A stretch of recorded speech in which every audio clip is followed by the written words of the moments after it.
ማራችሁ በዚህ ነው ጥበቡን ያስቀምጠው አለኝ። ምንድን ነው የምትሉት? አይ መቼም እንደናንተ አተሌል ዋተሌል ምናምን አንልም አልኩት። አይ በስመ አብ ወወልድ ወመንፈስ ቅዱስ እሱ ድግምት ላይ ማስማት ላይም አለ። እናንተ የምትደግሙት አስማት ላይም እኮ በስመ አብ ወወልድ ወመንፈስ ቅዱስ ምናምን እዛ በኋላ ካለቀ በኋላ ደግሞ ገቢር ምናምን ትሉና ደግሞ ምናምን ቆሻሻ ነገር ትቀላቅሉበታላችሁ። ያው ግን ቀውር አደረኩትና ሆስፒታል እኮ ነው እንደ ህፃን ልጅ እንዴት ትመታኛለህ አለኝ። እኔ መጀመሪያ በቃ ያለኝ አማራጭ በዚህ አጋጣሚ ካልመታሁት መቼም አላገኘውም ብዬ ስላሰብኩ ነው። አይ ያማል አልኩት። ማመም ያማል፣ ግን ባያምም የሁሉ ሰው ፊት እንደዚህ አይመታም አለኝ። ሰው የለም እኮ አንድ ነው እዛ ጋርና እዛ ሆስፒታል ውስጥ እዛና እዛ ነው ሰው ያለው። ስንት ሰው ይታያል አልኩት። ከዛ አይ ሰው ፊት እግዚአብሔር ፊት አልኩት። አንተ እግዚአብሔር ፊት ስንት ነገር አድርገሃል። ለማንኛውም እቺ ሁላችንም ቤት አለች።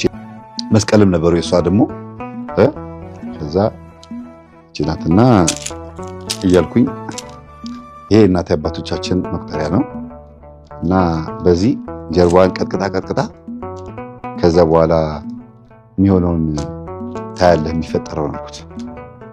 ከዛ ዶክተሩ ጠራው።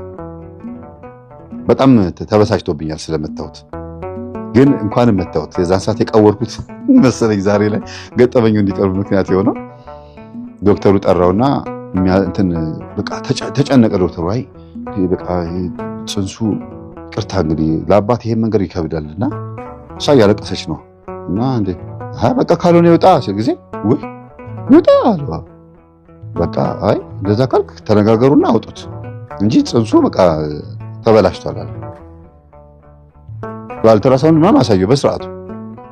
አንደኛው ጭራሽ ጭንቅላት የለውም፣ ትንሽዬ ጭንቅላት ያለው አንደኛው ልጅ። አንደኛው ደግሞ በጣም የተለየ ለየት ያለ ነገር ነው። ካሉ ራሱ ልክ አይደለም። ስኮርፒዮ እንትን በሉ ስታርፊሽ በሉት፣ በቃ ለየት ያለ ነገር ነው ማለት። እኔ ራሴ በዛ ሰዓት ትንሽ ግራ ተጋብቻለሁ። እንደዚህ በዚህ ልክ ማህፀን ጽንስ ውስጥ ያለ እንትን ሽል ይታያል እንዴ ብዬ ሕክምናውን አድንቅ ያለው ግን ዶክተሩን ምንድን ነው ሰው ጊዜ አለኝ።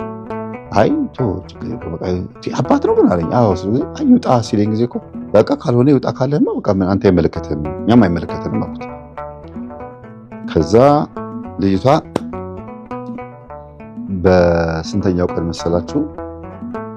በሳምንቱ ደወለችልኝና ትምህርቱን ልሰጣት ነው ለታሪኩ ባለቤት፣